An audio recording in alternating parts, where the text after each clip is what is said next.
As many of you are probably aware, Budlight recently hired Dylan Mulvaney to be a brand ambassador. And this caused a major backfiring, a major backlash, which continues. At first, it was Kid Rock shooting a fully automatic rifle at a bunch of Bud Light saying, F you. Then a bunch of videos of people dumping out their Bud Light now. Country star Travis Tritt drops all Anheuser-Busch beers from his tour as backlash continues after Bud Light signed up trans activist Dylan Mulvaney. Oh boy, there's a lot to be said. If you find yourself wanting to boycott Bud Light, I got news for you. Anheuser-Busch, the parent company, owns a whole lot of beers and other drinks. And I'm going to show you that list, and it's large. So if you really want to boycott the company, you're going to have to print this thing out or save it on your phone and then reference it whenever you go to bars because they own a lot of brands. But Travis Tritt is stepping things up. He's not just coming after Anheuser-Busch. He is now calling out Jack Daniels for sponsoring RuPaul's Drag Race. Oh boy. Seems like the backlash is upon us. Now I can tell you exactly what's going on. You see, the Dylan Mulvaney phenomenon, he is not a trans activist. I do not believe Dylan Mulvaney is transgender. And as such, I will not give Dylan Mulvaney the respect that I would give to, say, any other person who I genuinely believe is dysphoric. I believe Dylan Mulvaney is intentionally mocking and insulting trans people and women. And it's a similar phenomena to ElsaGate. And I'll show you and help you understand exactly what it is that Dylan Mulvaney is doing. To simplify, before we get into all the news, if you look at Dylan Mulvaney's TikTok, you can see this is an individual who just wanted fame, was trying to find a content format that would result in fame, and settled upon transgenderism, which worked. Dylan then slowly over time did a bunch of deeply offensive and insulting things to trans people to get famous. The corporate press and big corporations said, this is what people want. TikTok algorithm propped him up. And now you have a caricature of trans people receiving money. You see, look, I'll tell you first and foremost, I am going to boycott Anheuser-Busch, hands down. And I'll tell you why. Because I don't drink alcohol. Because I don't drink. That's it. I already was boycotting them. But if I were to actually say outright, we're going to boycott Anheuser-Busch. So I'll put it this way. We typically go for local breweries when we stock our fridge for our guests when we have beer. We actually just don't stock beer anymore because I think it's bad and I don't drink it. But if we ever go out, I'm going to avoid Anheuser-Busch products. And it's for one reason. It's not just about them sponsoring Dylan Mulvaney and having a trans activist. It's about Dylan Mulvaney is not a trans activist. Dylan Mulvaney, in my view, is intentionally trying to insult and profit off of trans people and the current trends. And I firmly believe that if the social media algorithms today said we are threatening our brand, our sponsorships because of this stuff and downranked it, meaning less people would see the content, you would see Dylan Mulvaney stop doing this. And I'm willing to bet in a few months, Dylan would be like, oh no, look, now I'm a detransitioner. I'm going to bring the receipts. I'm going to show you exactly. I'm going to break this down for you and help you understand how the internet is destroying people's brains. And then you'll understand a bit of what wokeness is, because I've got the receipts here. But first, I want to show you this story. And we'll start with Travis Tritt's tweet. He said, I will be deleting all Anheuser-Busch products from my tour hospitality rider. I know many other artists who are doing the same. And please, I beg of all of you, if you are in any way working in hospitality, bars, liquor stores, do the same. Get rid of Anheuser-Busch products. Stop ordering from them. It's not about Dylan Mulvaney. It's about telling these companies to back the F off. And if you stop buying, only a few people do, then Anheuser-Busch will be like, well, let's try and weather this storm. But if enough people cancel their orders from their stores, their bars cancel the orders, venues cancel, rock stars and country stars say no more, they will apologize. And that's what needs to happen. An apology from a corporation over this would be a major cultural shift because it means the company recognizes the damage they have received from this ad campaign is worse than the damage they will receive by apologizing for having done this. If they come out and apologize, the far left will lose it. So Anheuser-Busch needs to fear your loss, the loss of sales from you, more than they fear the backlash from the far left, which means everyone needs to drop in every capacity Anheuser-Busch products. Just keep it in mind. Maybe it'll succeed, maybe it won't. Travis Tritt says other artists who are deleting Anheuser-Busch products from their hospitality rider might not say so in public for fear of being ridiculed and canceled. I have no such fear. Well, they need to speak up and speak out. Tritt has a combined following of 703 followers compared to Mulvaney's 1.7 million on Instagram. Mulvaney's also got 10.8 million on TikTok, though I'm going to be completely honest. I don't think TikTok followers are, I don't think they're real. That's just my personal opinion. I don't know for sure. I think TikTok is fake. I know people who have no followers on other platforms who for some reason have 1 million plus on TikTok. And the comments are all just nonsense and generic, and no one knows who they are. This is the weird thing. Now, Dylan Mulvaney, of course, is getting more famous because this has led to the media, then and brands propping the individual up. And then effectively, you get people like me or other conservatives who keep referencing this individual, which does raise profile. All that matters is the boycott exceed the press attention of the individual. We have this here tweet from me. You'll have to boycott all of these if you're mad at Bud Light. So if you would like to boycott Bud Light, you got Budweiser, Bud Light, Kona, Michelob Ultra, Stella Artois, Estrella Jalisco, Busch Beer, Natural Light, Landshark Lager, Presidente, Hoegaarden, and Shock Top. But wait, there's more. 10 Barrel Brewing, Appalachian Mountain Brewery, Blue Point, what is this one? Breckenridge Brewery. We got Cisco Brewers. We got Devil's Backbone, Elysian Brewing, Four Peaks Brewing, Golden Road Brewing, Goose Island, Carbach, Omission, Platform, Red Hook, Square Mile Cider, Veza Sur, Nurchu Cider, Wicked Weed, Windmer Brothers, Winwood. And there's more. Babe, Cutwater Spirits, Highball Energy, Neutral, Vodka Seltzer, and Rita's. There are a lot of brands that you will have to boycott. So, write them down, I guess, because you got a lot of work cut out for you. Here's what I think. And it's unfortunate, but I do think a lot of conservatives are going to throw out their Bud Light and then they're going to go buy Stella or something. That doesn't matter at all. Now, of course, Budweiser, Anheuser-Busch doesn't want one of their brands to be hindered or hurt. But I got to tell you, they ain't sweating it at all. They're making, $50 billion a year. Now, you stop buying all of these brands.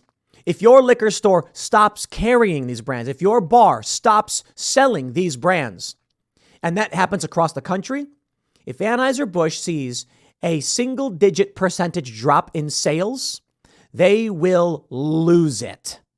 So this means all of these are out, if you really do mean it.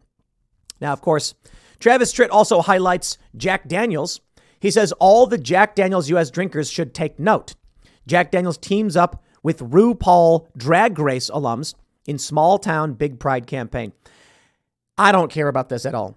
I am not interested in boycotting Jack Daniels because they teamed up with RuPaul's Drag Race because I have no issue with drag. Drag for adults is totally fine. Now, insofar as RuPaul's Drag Race has overlapped with the weird child drag stuff, that's probably where I say, okay, that's where we're going to cross the line. Drag itself, no, if you're an adult, you want to do whatever you want, I don't care. Drag, burlesque, whatever, you're an adult. But it's when you get the kids and you start going to kids with this weird stuff, I just say, you know what, no. And this is what they've slowly been doing. So at this point, I'm kind of like, I've already boycotted all of Jack Daniel's brands because I don't drink alcohol, especially not hard liquor. Like I might have a beer once in a while, once in a blue moon. I'm so funny, aren't I? I actually really do like blue moon, but I just typically don't drink because I mostly find it all to be relatively bad. Typically, I'll go for a seltzer with some lemon juice. It's very healthy, but I don't drink. And just especially not booze. But if you want to figure out what you can't drink, you got to figure out what they make. So Brown-Forman is the company, I believe, that makes Jack Daniels. And let's just, Jack Daniel's Tennessee whiskey is made by Brown-Forman. You ready for this one? Old Forester, Woodford Reserve, Jack Daniel's, Collingwood, Benriach, Glendronach, Glasenoch, I can't pronounce this stuff, Slane Corbel, Sonoma Cutrer Wines, Finlandia, Maximus Vodka, Ford's Gin, Don Eduardo, El Yimador, Herradura, Pepe Lopez, Chambord, Raspberry Liqueur, and Little Black Dress. You writing all that down? You got a lot to boycott if you're serious about this. Now, the latest news is another backlash, this time Nike. Oh, boy. Nike angers feminists after choosing controversial trans influencer Dylan Mulvaney as new face of its women's sports bra, days after Budlight was slammed for putting her on a can. I'm going to say it again. Dylan Mulvaney is not a trans person. I have the receipts. I don't believe it. I absolutely do not. I've had people say, we had Blair White, who is trans, on the show, say that Dylan is trans. And I'm like, listen, Madonna gets plastic surgery. Every celebrity gets plastic surgery. Getting plastic surgery or altering your body for fame is not evidence of gender dysphoria. In fact, I think Dylan Mulvaney's social media accounts prove otherwise. So now Nike is making Dylan Mulvaney the face of women or whatever. It says it remains unclear how much money Mulvaney was paid for the postings, but insiders dealing with social media sponsorship said Mulvaney could be making more than $50,000 per paid post. Neither Mulvaney nor Nike responded to Daily Mail requests for comment. Mulvaney's Nike sponsorship comes just days after she stirred up controversy with Bud Light this weekend. She's angered many feminists by charting her year of girlhood since transitioning from male to female. Earlier this year, Mulvaney underwent grueling facial feminization surgery, which sees facial bones sliced off and sanded down to give trans women a softer, more womanly appearance. Well, I do not believe that as evidence of being transgender. I believe that as evidence of being an influencer, a celebrity, a personality. They all do it. And Dylan Mulvaney found that path through trans issues. I'd like to show you Dylan Mulvaney's TikTok account. I'm going to go all the way to the bottom. And we talked about this on the Timcast Uncensored show. But we'll go all the way down to the bottom of Dylan Mulvaney's TikTok account. Now, become a member at timcast.com to support our work because we don't appreciate the algorithms, and I'd rather just have you be a direct sponsor. But we talked about something after show, going through what make Dylan Mulvaney do these things. And I will stress this again. If someone is trans, well, I hope they can live their life happily and peacefully. And I hope they find joy. I wish them nothing but safety and happiness. I think we have to be careful about kids when they're bringing kids into this stuff because many of the kids don't know. And now we have detransitioners, and that's a sad story.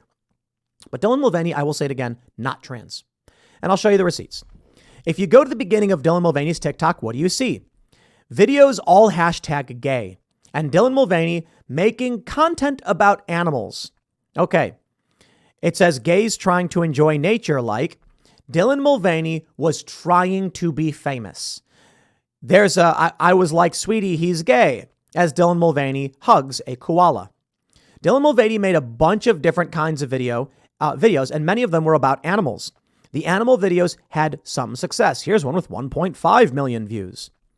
Then you've got Broadway Story trying to keep up, more animals. But you'll notice the animal videos don't have that many views. Now you can see here that Dylan Mulvaney's videos, this one's got 432,000 views, likely due to, after becoming famous, people going back and watching old videos. But in all likelihood, these videos probably did not have very many views at all. Here's more animal content. Now it gets a little weird. Grand Canyon gay. Dylan Mulvaney was trying to use being gay as the subject of the content, but it wasn't really generating all of that much traffic. You're back on Gay Farm, this one says. Once again, Dylan Mulvaney doing animal content.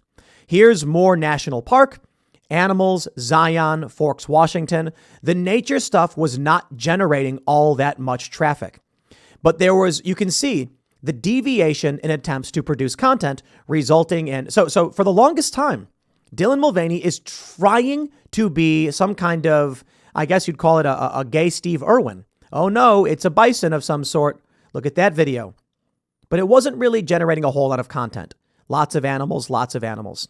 Then around sometime, Dylan Mulvaney tried doing, responding to a mother. Thank you for making my night playing music. Gender reveal party. Interesting. Where all of a sudden, Dylan Mulvaney is talking about gender. You then see the gayest contestant ever on Dylan Mulvaney's account of being on The Price is Right, which again just shows, in my opinion, the histrionic and narcissistic personality disorder of this individual who on The Price is Right does this weird dance and screams as loud as possible into the camera. It's weird. It's freaky. It's desperate attempts at fame. Ostentatious behavior. Going further up, you can see Dylan Mulvaney says they're non-binary. They're they. And you can see still nothing. Same amount of views Dylan was getting on the animals. Here's more animal videos, but now wearing a dress. Still not a whole lot. Pigs and stuff and things like that, and still animals trying to wear a dress. But all of a sudden, once you get to the point where Dylan Mulvaney comes out as trans, it's a they, official full coming out video, the views skyrocket. 5.2 million. Dylan Mulvaney was trying to figure out what was working to get views. This is normal for most YouTubers. Go find your biggest YouTuber who you follow, go to their videos, click oldest, go all the way back to their oldest video, and you'll go, interesting. Now, I can say this for me. All of my videos are like politics, talk, and news. Always have been. And the reason I transitioned from being on the ground to doing this, if you look at my earliest videos on my Timcast channel, it's me doing these like really cringe, terrible news reports where I'm like, hey, everybody, the news today. One of them got 500,000 views or whatever. I did a follow-up on it, didn't do as well. And I've always done news.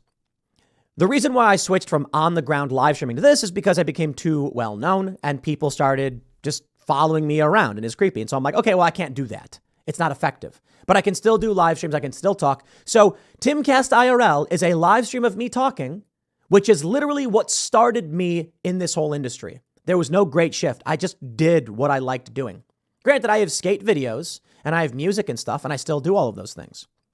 Dylan Mulvaney, like so many other creators, was trying to make content to be famous, to get attention, whether it's intentional or just a byproduct of them navigating the space. Like, I don't think Dylan Mulvaney ever sat down and said, what can I do to be famous? What happened is Dylan Mulvaney made content, didn't work, made content, didn't work, then said, I'll try this. Boom, it worked. I said, this is it. I got to do more of this. I think Mr. Beast is the example I use. He's making Minecraft videos. Then one day he's like, I got a bunch of money. I'll give it away. Got way more views and said, from now on, this is what Mr. Beast is.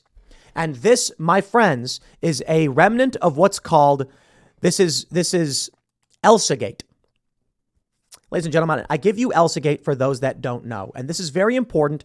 And I'll say this is why the boycott is probably so desperately important. ElsaGate was a major backlash, a major controversy on YouTube, where the algorithm got people to start producing these insane videos where Elsa's getting her teeth pulled and being injected with blood. We also have pictures of people drinking and eating from toilets. And that's not the worst of it. Now, I don't want to show you too much of this, but I want to explain what it is. They say ElsaGate is a neologism referring to the controversy surrounding supposedly child-friendly videos on YouTube and the YouTube Kids app, which contain themes that are inappropriate for children, a form of clickbait. Most videos under the classification are notable for presenting content such as intense violence, sexual acts, fetishes, drugs, alcohol, toilet humor, and dangerous or upsetting situations. Here's what happened. Parents were putting tablets, iPads, in front of their babies and toddlers and pressing play on nursery rhyme songs and things of that nature. The babies could not change the channel, so the videos would autoplay. Many people who were exploiting the algorithm for views and money figured out that if they just maximize keywords and specific content, they would be more likely to be shown to babies who can't change the video. So after a mom says, I'm going to play the song Frozen, the song from Frozen, and let it go and gives it to the baby, the next video that would play would be something about Elsa. The next video that would play would be something about Spider-Man or the Hulk or these cartoons. People started to use the keywords and the algorithms to auto-generate weird content using computers, upload them, and then it didn't matter what the video was. It would be Elsa getting an injection, being pregnant, and eating from a toilet because the YouTube algorithm kept putting that in as the next up. So people made the content because it worked. Now, as sane, reasonable adults, we see this and we go, whoa, that is inappropriate for kids, because we know. We can see Elsa eating from a toilet and be like, don't show that to kids. But then something else happens. Under the exact same circumstances, people like Dylan Mulvaney also are getting recommended by these algorithms and doing things that are harmful to children or encouraging these things. But because adults don't quite understand this phenomena, they see Dylan Mulvaney and think, I don't know. Now, of course, Travis Tritt and many others are saying, yeah, clearly that's bad. It's harmful. But there are many people who don't see the same thing, because when you're an adult, you understand why Elsa eating from a toilet's a bad thing. But if it becomes hyper-partisan political, people will actively defend the video, i.e. Dylan Mulvaney. The subject matter may be slightly different, but it is the same thing: algorithmic degradation. And it is creating this feedback loop that is destructive to society. That's what the woke are. They are people who are not smart enough to discern the absurdities of the algorithmic content being fed into their brains. I will stress this again because I really, really want to make sure you understand this. When you look at leftist content on the internet, it is no different than Elsa eating feces from a toilet. The ideas don't make sense. You're like, what are they talking about? It's contradictory. Cenk Uygur comes out and says, we're for equality of opportunity, after for the longest time being pro-equity. They say nobody wants equity. There's no logic. It is simply algorithmic mishmash shoved into the minds of people who aren't smart enough to realize they are being manipulated. Now, of course, the same algorithms apply to me and to you and to any other YouTuber. That's why you have to be discerning and try and figure out what is algorithmic garbage and what isn't. Now, I'll tell you this. The only thing I can say for myself, YouTube suppresses content like mine. And if you look at my oldest videos, it follows a very, very similar track. There's very little sway. The only thing I can say is I went from being like, I'm never voting for Trump, to in August being like, you know what, I'm voting for the guy. But that was after a long time, and that was right after the time Trump released his second-term agenda. My opinions, of course, have slightly changed. And then after 2020, I was like, Trump's losing it, and I'm going to vote for DeSantis. That's just me. I'm not perfect. We are all subject to the influence and manipulation of social pressures around us. The question is, to what degree? For the time being, I think it very important that people do boycott these brands, because could you imagine if Budweiser started playing ElsaGate videos on TV? You'd be like, this is insane. And the average person would understand why it was. But having Dylan Mulvaney, who is the living embodiment of what ElsaGate is, represent their brand, shows the algorithmic decay and degradation that is plaguing the minds of American society. I got no issue with RuPaul's Drag Race. Never cared about the show. I don't like the overlap with the kid drag stuff. They shouldn't do that. That's where they're crossing the line. But I don't care about drag. Drag's great. I will put on a drag show. I will literally pay drag performers and drag queens to do a drag show, as long as it's only for adults. Have fun, man. We're libertarian over here. You can do your thing. Just keep the kids out of it. But this is something entirely different. Totally different. The question is, will the boycott hold? It's now or never. This is one of the simplest things you can do. You don't need to stand up and say, I am Spartacus. You don't need to quit your job. You don't need to complain to your boss. You need only not buy from Anheuser-Busch. And if everyone stops, we win. We outright win. This is it. Listen, I don't know. I'm not so confident that it will happen, but it's not a hard thing to do. I want you just to imagine this. In 2 months, the quarter is wrapping up, and Anheuser-Busch announces a 3% drop in overall sales, primarily because of Budlight, and they have to issue a statement to their shareholders saying, we screwed up. It's not even just about Dylan Mulvaney. It's about the fact that they should know Dylan Mulvaney is a deeply divisive individual that people do not like. hyper-polarizing individual. There are a lot of people you could choose to sponsor your brand who no one really cares about other than they're famous and it would work. But choosing Dylan Mulvaney would be like choosing Alex Jones. Now, I get it. We like Alex, but we understand he's a polarizing figure. Why do it? So let's make that statement. It's not about them sponsoring Alex Jones. It's about them outright just staying out of it. Just be beer. Well, I'll leave it there. I hope this was informative enough. Next segment's coming up at 1 p.m. on this channel. Thanks for hanging out, and I'll see you all then.